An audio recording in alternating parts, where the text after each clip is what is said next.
আইন অঙ্গনের মানুষ হিসেবে আমি চাই ন্যায় বিচার প্রতিষ্ঠিত হোক। আমি বলতে পারেন এই রাষ্ট্র নিয়ে আমার কি স্বপ্ন।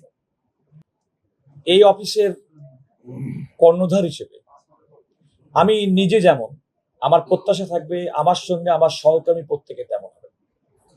আমি সুস্পষ্টভাবে পাবলিকলি ঘোষণা করতে চাই আমার পেশাগত দায়িত্ব পালন করে এবং আমার সারা জীবনে কোনোদিন বিন্দুমাত্র অসততা ছিল না।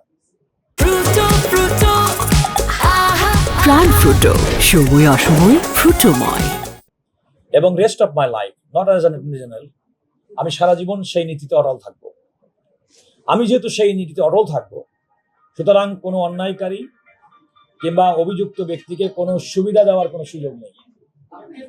এবং আমি মনে করি যে সমস্ত অভিযোগ সেগুলো তদন্ত সাপেক্ষে এমন যদি কোনো ব্যক্তি সম্পর্কে পাওয়া যায় যারা ইতিমধ্যেই অফিসে কর্মরত আছেন, তাদের ব্যাপারে নিশ্চয়ই আমাদের যিনি বর্তমান আইনমন্ত্রী, নিয়োগকারী কর্তৃপক্ষ জনাব মোহাম্মদ আসাদুজ্জামান, তারও অভিজ্ঞতা রয়েছে, তিনিও অ্যাটর্নি হিসেবে দায়িত্ব পালন করেছেন।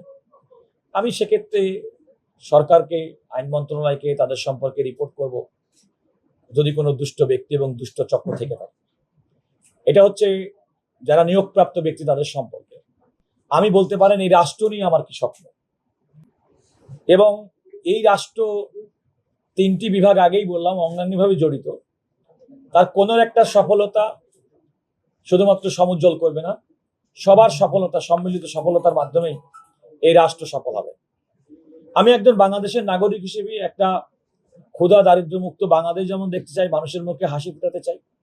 আইন অঙ্গনের মানুষ হিসেবে আমি চাই ন্যায় বিচার প্রতিষ্ঠিত হোক, প্রত্যেকটা মানুষ সুবিচার পায়, কেউ কোনো কারণে যেন বিচার বিভাগ কর্তৃক কোনো রকম অবিচারের শিকার না হয়।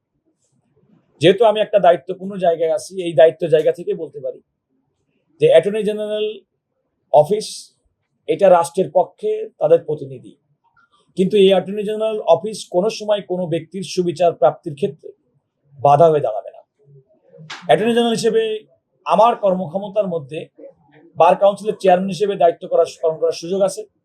এনরোলমেন্ট কমিটির সদস্য হওয়ার সাংবিধানিক এবং আইনি বিধান আছে।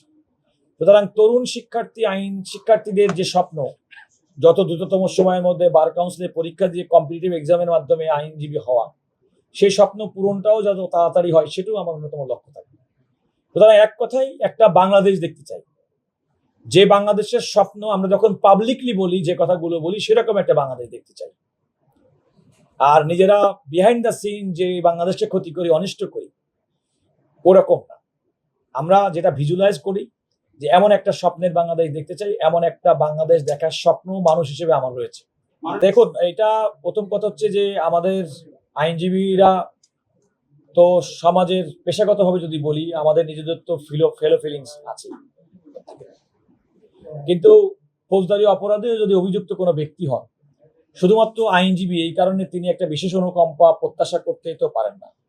কারণ রাষ্ট্র এবং আইন অনুযায়ী সাংবিধানিকভাবে প্রত্যেকটা মানুষ আইনের চোখে সমান। তো যদি কোনো কারণে আমি আইনজীবী হিসেবে কোনো একটা যদি অপরাধে যদি অন্য একজন সাধারণ নাগরিক অভিযুক্ত হন, তাহলে শুধুমাত্র আইনজীবী এই কারণেই আমার বিশেষ অনুকম্পা পাওয়ার কোনো সুযোগ নেই। এক, তবে কোনো আইনজীবী যদি কোনো কারণে অন্যায়ভাবে গ্রেপ্তার হয়ে থাকেন, কোনো হয়রানির শিকার হতে পারেন, সেটা কোনো নাগরিক হবেন না, এটাই আমার প্রত্যাশা।